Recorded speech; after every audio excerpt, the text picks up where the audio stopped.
ಕೋಲಾರಮ್ಮನ ಆ ತಾಯಿಗೆ ಪೂಜೆನ ಸಲ್ಲಿಸಿ ಪ್ರಾರ್ಥನೆಯನ್ನು ಸಲ್ಲಿಸಿ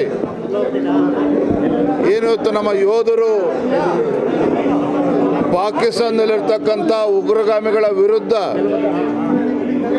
ಇವತ್ತೊಂದು ಹೋರಾಟ ಪ್ರಾರಂಭ ಆಗಿದೆ. ಈ ಒಂದು ಹೋರಾಟದಲ್ಲಿ, ಒಂದು ಯುದ್ಧದಲ್ಲಿ ಭಾರತಕ್ಕೆ ವಿಜಯ ಸಿಗಬೇಕು. ಇವತ್ತು ಉಗ್ರಗಾಮಿಗಳು ಏನು ಇಡೀ ಜಗತ್ತಿನಲ್ಲಿ ಒಂದು ರೀತಿ ಮಾರಕ ಆಗೋ ರೀತಿಯಲ್ಲಿ ಇವತ್ತು ರಕ್ತದೊಕ್ಕಳಿ ನಡೆಸ್ತಾ ಇದ್ದಾರೆ. ಇದರ ವಿರುದ್ಧ ಒಂದು ಪ್ರತಿಕಾರವನ್ನು ತೆಗೆದುಕೊಳ್ತಕ್ಕಂಥ ದಿಟ್ಟ ನಿರ್ಣಯವನ್ನು ದೇಶದ ಹೆಮ್ಮೆಯ ಪ್ರಧಾನಮಂತ್ರಿ ನರೇಂದ್ರ ಮೋದಿಜಿಯವರು ಕೈಗೊಂಡಂಥ ಸಂದರ್ಭದಲ್ಲಿ ಪಾಕಿಸ್ತಾನದಲ್ಲಿ ಏನು ಉಗ್ರಗಾಮಿಗಳ ಅಡಗು ತಾಣಗಳಿದ್ದಾವೆ ಅದರ ಮೇಲೆ ದಾಳಿ ನಿನ್ನೆಯಿಂದ ಪ್ರಾರಂಭ ಆಗಿದೆ. ಈ ಒಂದು ಹೋರಾಟದಲ್ಲಿ ನಮ್ಮ ಯೋಧರಿಗೆ ಯಶಸ್ಸು ಸಿಗಬೇಕು ಅಂತೇಳಿ ತಾಯಿಯಲ್ಲಿ ಪ್ರಾರ್ಥನೆಯನ್ನು ಸಲ್ಲಿಸಿ ನಮ್ಮ ಈ ಯಾತ್ರೆ ಪ್ರಾರಂಭ ಆಗಿದೆ. ಒಂದು ಕಡೆ ಕಾಂಗ್ರೆಸ್ ಶಾಂತಿನೇ ನಮ್ಮ ಅಸ್ತ್ರ ಅಂತ ಟ್ವೀಟ್ ಮಾಡ್ತಾರೆ, ಮತ್ತೊಂದು ಕಡೆ ಸಿದ್ದರಾಮಯ್ಯನವರಿಗೆ ಅಭಿನಂದನೆ ಸಲ್ಲಿಸ್ತಾ ಇದ್ದಾರೆ. ಈ ಕಾಂಗ್ರೆಸ್ಸಿನ ಈ ದ್ವಂದ್ವ ನೀತಿಯಿಂದ, ದೇಶ ವಿರೋಧಿ ನೀತಿಯಿಂದನೇ ಇವತ್ತು ಉಗ್ರಗಾಮಿಗಳು ಅಟ್ಟಹಾಸದಿಂದ ಮೆರಿತಾ ಇರ್ತಕ್ಕಂಥದ್ದು.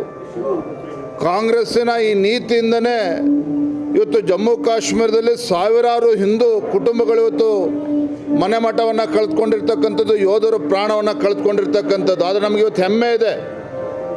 ಇವತ್ತು ದೇಶದ ಹೆಮ್ಮೆ ಪ್ರಧಾನಮಂತ್ರಿ ನರೇಂದ್ರ ಮೋದಿಜಿಯವರ ಒಂದು ದಿಟ್ಟ ನಾಯಕತ್ವ ಇವತ್ತು ನಮ್ಮ ದೇಶದ ಯೋಧರಿಗೂ ಕೂಡ ಒಂದು ದೊಡ್ಡ ಶಕ್ತಿಯನ್ನು ತಂದುಕೊಟ್ಟಿದೆ.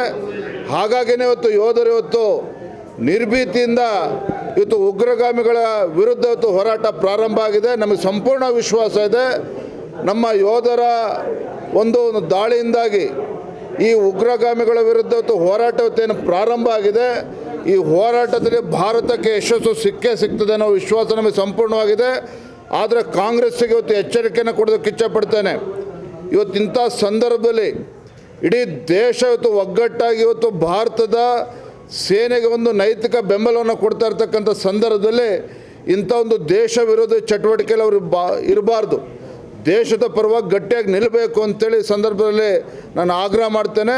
ಮತ್ತು ಈ ರೀತಿ ನಿಲುವುಗಳನ್ನೇನು ತೆಗೆದುಕೊಂಡಿದೆ ರಾಜ್ಯ ಕಾಂಗ್ರೆಸ್ ಇವತ್ತು ಶಾಂತಿಯನ್ನು ಸ್ಥಾಪನೆ ಮಾಡಬೇಕು ಅಂತೇಳಿ ಅದನ್ನು ಬದಿಗಿಟ್ಟು ಯೋಧರಿಗೆ ಧೈರ್ಯ ತುಂಬತಕ್ಕಂಥ ಕೆಲಸ ಮಾಡಬೇಕು ಅಂತೇಳಿ ಈ ಸಂದರ್ಭ ಆಗ್ರಹವನ್ನು ಮಾಡ್ತೇನೆ ಕಾಂಗ್ರೆಸ್ ಅವರಿಗೆ.